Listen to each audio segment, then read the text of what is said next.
May I come in?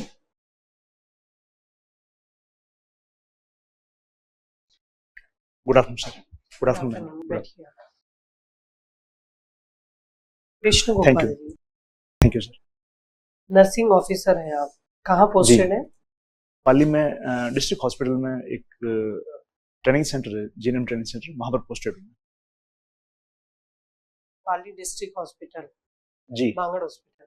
जी बांगड़ के नाम से और भी बहुत सारे जगह हैं पाली में। जी मैम, पाली में ऑलमोस्ट गवर्नमेंट जो भी इंस्टीट्यूट्स है उनमें अधिकतर में बांगड़ जी के सहयोग से बने हुए हैं, उनका नाम जरूर है उसमें। मेडिकल डिपार्टमेंट में पाली में, जैसे कि पाली एक छोटा डिस्ट्रिक्ट है, बावजूद इसके काफी मेडिकल में लेके डेवलप्ड है जी। या वहाँ जैसे मेडिकल कॉलेज भी ओपन हुआ है, क्या फैसिलिटीज हैं वहाँ पे? मैम करीब 5 साल हो गए हैं, गवर्नमेंट मेडिकल कॉलेज वहां पर बन गया है।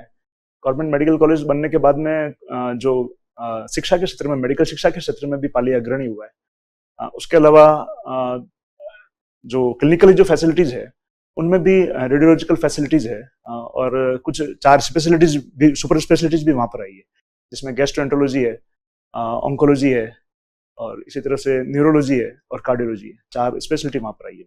ये कुछ और सुधार अभी हाल ही के दिनों में हुआ है। पाली में कोई टेम्पल है एंशियंट टाइम का, कुछ जानकारी है आपको? मैन मार्केट में एक टेम्पल है जो एंशियंट है बहुत, मैम तो उसके बारे में थोड़ा सा बताएंगे। सोमनाथ टेम्पल है जो बिल्कुल पाली के बिल्कुल बीच में है। कुमारपाल सोलंकी जी इनके द्वारा 1200 के आसपास ही बनाया गया था। आपने अभी हॉबी में लिखा है रीडिंग बुक्स, जी। What type of books you just like to read? Ma'am अधिकतर तो कुछ उपन्यास पढ़ता हूँ मैं। वैसे उपन्यास के अलावा भी मैंने कुछ बुक्स पढ़ी। समथिंग मॉरल और ओनली रोमांटिक? मोरल और कुछ ये सेल्फ हेल्प बुक भी कुछ पढ़ी है। आपने अपनी स्ट्रेंथ में लिखा है 24/7 वर्क एटीट्यूड। जी मैम। और आपको ऐसा लगता भी है कि आरएएस में आप जाएंगे तो वहां पे 24/7 अपने पास वर्क रहेगा? सपोज आपकी पोस्टिंग ऐसी जगह हो जाती है जहां आपको लगता है कि मैं तो टोटली आइडल हूँ, कुछ भी नहीं है मेरे पास में, कुछ ऐसे छोटे छोटे उपखंड भी हैं जहाँ पे करने के लिए बहुत ज्यादा कुछ नहीं, तो वहां आप कैसे सरवाइव करेंगे, क्या करेंगे? उस जो आपकी मतलब जो आपका एनर्जी लेवल है 24/7 का, तो ऑब्वियसली बहुत अच्छा हाई लेवल है, उसको कैसे आप प्रोग्रेसिव प्रोडक्टिव क्या करेंगे उसको? नर्सिंग में 24/7 सर्विसेज के लिए हमेशा हमें तैयार रहना पड़ता था। इस वजह से ये एटीट्यूड मेरे में विकसित हुआ है। मैम ड्यूटी का जो है टाइमिंग वो तो रहेगा ही, उसके अलावा भी बहुत सारे जो समाज में या इस तरह से अपना योगदान देकर भी मैं 24/7 को एटीट्यूड को मैं बरकरार रखने की कोशिश करूंगा। मैं हेल्थ से रिलेटेड स्कीम राजस्थान की जी कोई 4 फ्लैगशिप स्कीम बताइए आप। जी सर, एक तो शुद्ध के लिए युद्ध अभियान, मुख्यमंत्री चिरंजीवी स्वास्थ्य बीमा योजना, मुख्यमंत्री चिरंजीवी दुर्घटना बीमा योजना, मुख्यमंत्री निरोगी राजस्थान अभियान।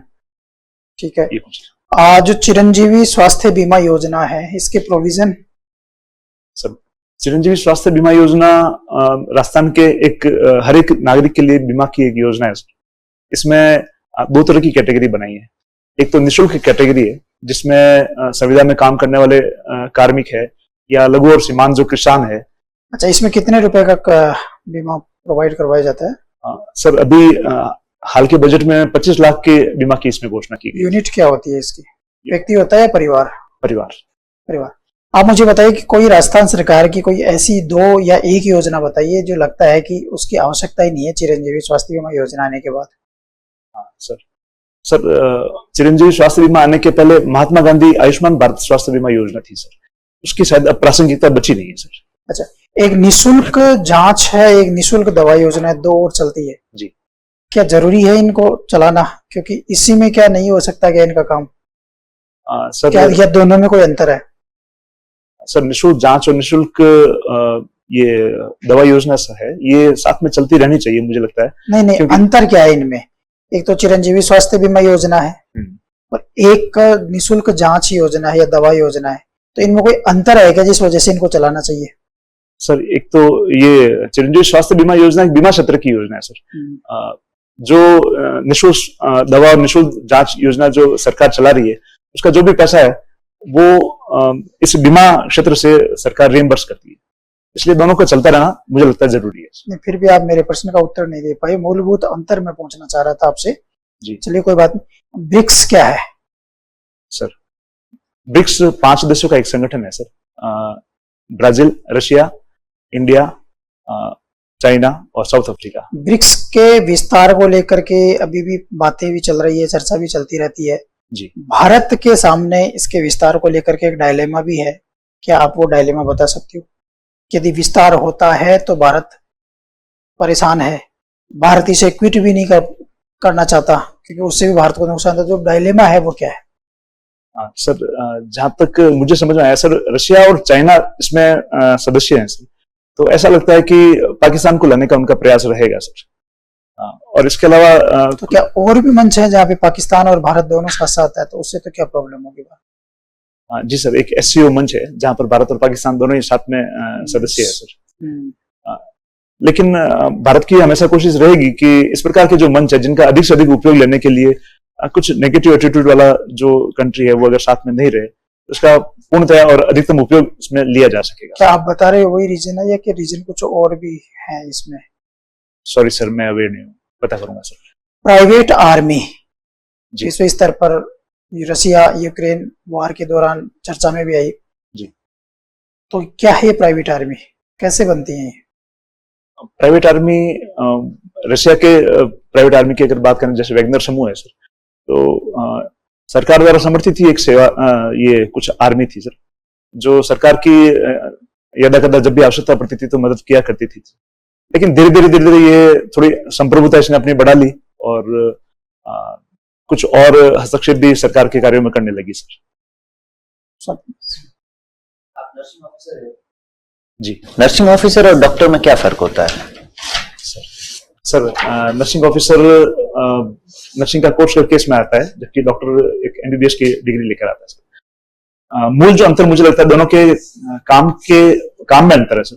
नर्सिंग एक परिचर्या यानी एक हेल्प करने से संबंधित है, ताकि वो अपने जो फुल वायबिलिटी है या फुल जो अपनी क्षमताओं को वापस प्राप्त कर सके, जबकि जो डॉक्टर है वो बीमारी को टारगेट करते हैं, नर्सेज प्रॉब्लम को टारगेट करते हैं। ये सबसे बड़ा अंतर। आयुष्मान भारत चिरंजीवी योजना से किस प्रकार अलग है? सर आयुष्मान भारत केंद्र सरकार की योजना है, चिरंजीवी भारत राजस्थान सरकार की योजना ठीक है। दोनों में अंतर बीमा राशि का भी अंतर है सर, जिसमें पूरे परिवार के लिए 5 लाख का इंश्योरेंस आयुष्मान भारत योजना में है, जबकि चिरंजीवी स्वास्थ्य बीमा में 25 लाख का इंश्योरेंस है सर। उसमें पूर्णतः फ्री है आयुष्मान भारत योजना परिवार के लिए, जबकि इसमें कुछ परिवारों के लिए 850 रुपए इसमें दिया जाता है, सरकार की तरफ से भी 850 रुपए दिया जाता है। ये कुछ मूलभूत अंतर मुझे महसूस होता है सर। चिरंजीवी योजना में यदि आपको कुछ कमियां बताने को कहा जाए, कौन कौन सी कमियां हैं? सर कमियों में बड़ी कमी तो एक ये है कि जो प्राइवेट हॉस्पिटल्स हैं वो एम्पेनल्ड हॉस्पिटल, इसमें कुछ और बढ़ाए जा सकते हैं सर, क्योंकि अभी भी जितना इनके ऊपर जो दबाव बढ़ा है इसके बाद में इनकी व्यवस्थाएं भी चरमराने लगी है सर। दूसरा, इसमें पैकेजेस की संख्या का थोड़ा सा अभी भी समस्या आती है, क्योंकि प्राइवेट में सारे पैकेजेस नहीं होने की वजह से वो पूरी सेवाएं दे नहीं पा रहे हैं सर, और पैकेज के चयन में भी उनको बड़ी परेशानी होती है सर। अक्सर हम देखते हैं कि प्राइवेट हॉस्पिटल अपने बाहर बैनर तो लगा देते हैं चिरंजीवी योजना का लाभ मिलेगा, लेकिन वहां जाते हैं तब या तो वो ये कह के नकार देते हैं कि ये योजना चिरंजीवी में कवर नहीं होगी, ये ट्रीटमेंट चिरंजीवी में कवर नहीं होगा, या फिर ये कह देंगे कि नहीं अभी नहीं कर सकते, ये नहीं कर सकते। टरकाते क्यों है, उन्हें आपत्ति क्यों है चिरंजीवी से इतनी? सर मैं यही अभी जो पिछले बात में मैं यही कहना चाह रहा था सर, कुछ पैकेज इसमें जो है उनको जो फॉर्मेट किया गया है सर वो ढंग से नहीं किया गया, ऐसा लग रहा है इसमें कुछ पैकेजेस को ठीक से फॉर्मेट करना चाहिए सर, क्योंकि कई बार कुछ ऐसे पैकेजेज हैं जिनका आउटडोर में इलाज किया जा सकता है लेकिन उनको इंडोर में ही करना है, उसमें अलाउड है, तो ऐसे में मरीज को एडमिट करना जरूरी हो जाता है। कुछ इस प्रकार की कुछ टेक्निकल गड़बड़ है। आपने ऑन्कोलॉजी भी पढ़ी है जी। पिछले कुछ समय से हम देख रहे हैं कि भारत के साथ साथ पूरे विश्व में कैंसर के केस बहुत अधिक बढ़ रहे हैं, तो ऐसा क्या हो गया है कि अचानक से कैंसर केस ने ज्यादा बढ़ गए? सर मुख्यतः तो जो खेती में जो फर्टिलाइजर्स है, इंसेक्टिसाइड्स है, जितना हम केमिकल्स का यूज हमारे डेली लाइफ में बढ़ा रहे हैं सर, ये एक बड़ा कारण है सर। ठीक है। दूसरा प्लास्टिक का यूज सर, प्लास्टिक के यूज, चूंकि प्लास्टिक जो भी है पेट्रोलियम प्रोडक्ट्स है एक तरह से, तो इसका जो प्रोडक्ट अपन खाने में या खाने के सामान को पैकिंग करने में इनका जो यूज लेते हैं सर, ये भी मुझे लगता है ये भी बड़ा कारण। लाइफस्टाइल में कुछ चेंजेस हुए हैं, हमने खान पान में भी थोड़े से चेंजेस किए हैं सर, फास्ट फूड हम लेने लगे हैं, और जो टोबैको का यूज बढ़ा है सर, जिसमें स्मोकिंग है या च्यूइंग टोबैको है, इनकी वजह से भी कैंसर की केसेस लगातार। बीकानेर में एक ट्रेन चलती है, कैंसर एक्सप्रेस उसको कहा जाता है, क्या कारण है उसका? सर पंजाब में जो कैंसर की केसेस ज्यादा मिलने की वजह से पंजाब से बीकानेर के बीच में चलती, क्योंकि बीकानेर में हमारा कैंसर का रीजनल सेंटर है सर। राजस्थान में कैंसर के कौन कौन से बड़े हॉस्पिटल जो सिर्फ कैंसर के लिए बने हैं, कुछ के नाम बताइए। सर अभी पिछले बजट में रीजनल कैंसर सेंटर का जयपुर में अभी स्टार्ट हुआ है सर। एक बीकानेर में है सर, ये भी एक रीजनल सेंटर है। साथ ही प्राइवेट हॉस्पिटल्स में अगर देखा जाए तो भगवान Mahavir cancer hospital and research centre Jaipur में भी चल रहा है सर। आप पाली से हैं जी सर। जवाई बांध के बारे में कुछ बताइए, कितनी है इसकी भराव क्षमता, किसने इसका निर्माण कराया था? सर जवाई बांध पश्चिमी राजस्थान का सबसे बड़ा बांध है, जिसका निर्माण उस समय जो जोधपुर के महाराजा उमेश सिंह जी थे उन्होंने करवाया सर। 1942 के आसपास बनना ये शुरू हुआ था सर। इसकी भराव क्षमता 7,887 मिलियन क्यूबिक फीट करीब है सर। कितने गेट्स है इसमें? गेट्स की एग्जैक्ट संख्या जहां तक मैं रिकॉल कर पाऊं सर 18 है सर। पाली जिले में कौन कौन सी नदियां हैं जो पाली जिले से होकर गुजरती है? जी सर लीलड़ी, सुकड़ी, जवाई और बांडी, ये कुछ नदियां। चलिए मेरा आखिरी प्रश्न आपसे, जैसा कि हम देख पा रहे हैं कि आपकी उम्र काफी अधिक है, आप में ऐसी क्या खास बात है जो आपको ही लिया जाए, न कि किसी अन्य युवा को चयनित करके? क्योंकि आप पे सरकार इतना संसाधन खर्च करेगी, ट्रेनिंग करवाएगी, उसके बाद आप उतनी ज्यादा सर्विस नहीं दे पाएंगे जितनी एक यदि किसी युवा को लेते हैं। आप में ऐसा क्या खास है? सर जिस सेवा में मैं जाना चाहता हूँ वो एक सेवा है सर, और राजस्थान की सबसे बड़ी सेवा मैं कह सकता हूँ सर, और मैं सेवा की फील्ड चाहता हूँ।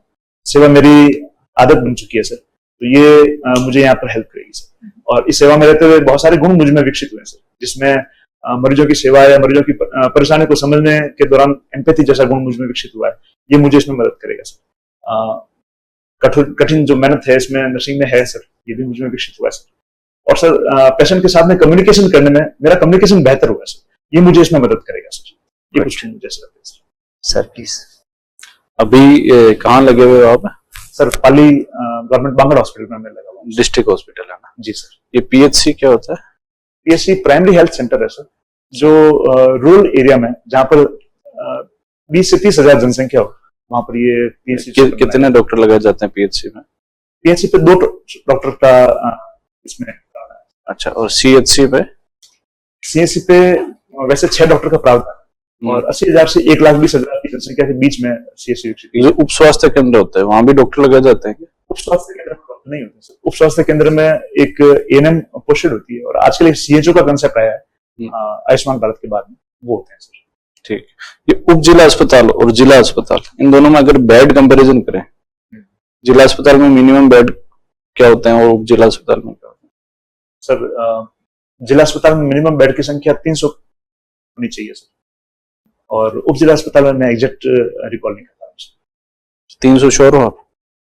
हाँ, मैं जहां तक मुझे याद है सर। एएनएम है, एक जीएनएम, क्या होते हैं ये?